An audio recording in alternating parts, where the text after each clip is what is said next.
The world's tallest geyser, Steamboat Geyser in Yellowstone National Park, erupted on Monday, October 7, 2024, for the first time in months. The geyser reportedly began erupting shortly after 8:30 a.m. It was Steamboat Geyser's first eruption since July 15, 2024.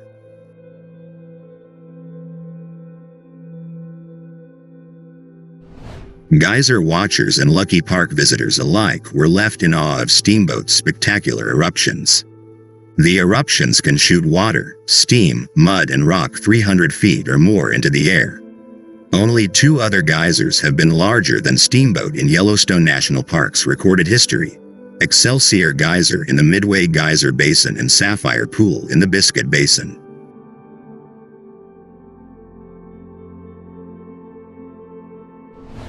The world's tallest geyser, Steamboat Geyser in Yellowstone National Park, has not had a major eruption in more than 2 months. It was the longest time between eruptions since March 2018. For 3.5 years, dedicated geyser watchers and lucky park visitors have been captivated by Steamboat's spectacular eruptions. The geyser can shoot water, steam, mud, and rock 300 feet or more into the air.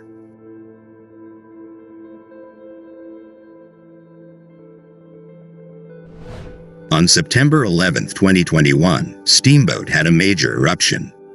It was its first in 65 days. Until May, the geyser had erupted, on average, every 5 to 10 days since it became active again in March 2018.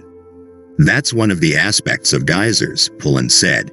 Most geysers are unpredictable, so you have to enjoy it while you can.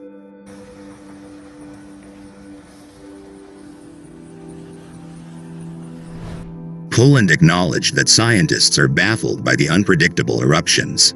There's no clear indication of what's different now than it was 5 years ago, he said. Or a century ago. Steamboat has been dormant for 50 years.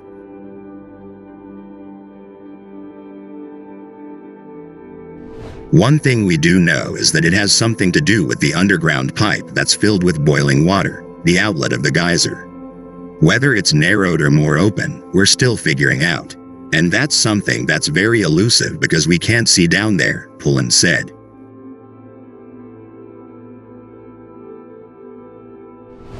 Pullen also told Mountain News that if Steamboat is truly dormant, it would create an opportunity for scientists to compare the vast amount of data they've collected over the past 3 years of eruptions with what they see when the geyser isn't erupting.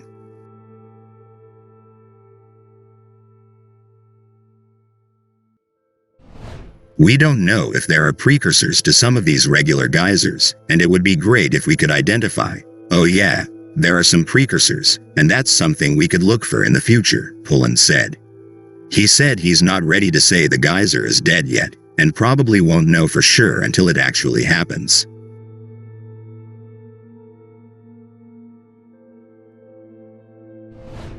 Geyser watchers continue to flock to the Norris Geyser Basin where Steamboat is located, as they have for the past 3.5 years.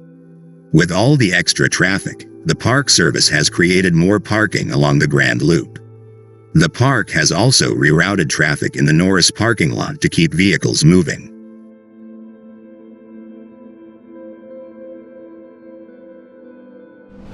If Steamboat were to close, it's hard to say whether visitor numbers would go down or up. But Norris has always been a popular spot and is home to the most seismically active geyser basin. So even if the big geyser doesn't erupt, there's a good chance the area would still be a major tourist attraction.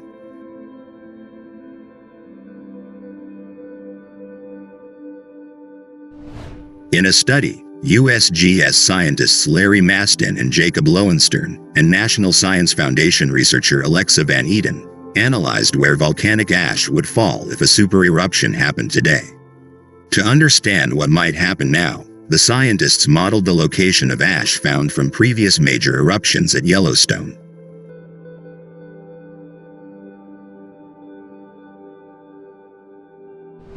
The most recent eruption, which occurred about 640,000 years ago, created the Mesa Falls ash plume, which stretched east-southeast of the Yellowstone Plateau, spreading ash primarily over Colorado, Nebraska, Kansas, and South Dakota. The Huckleberry Ridge ash layer, triggered by an eruption some 2.1 million years ago, was even more extensive.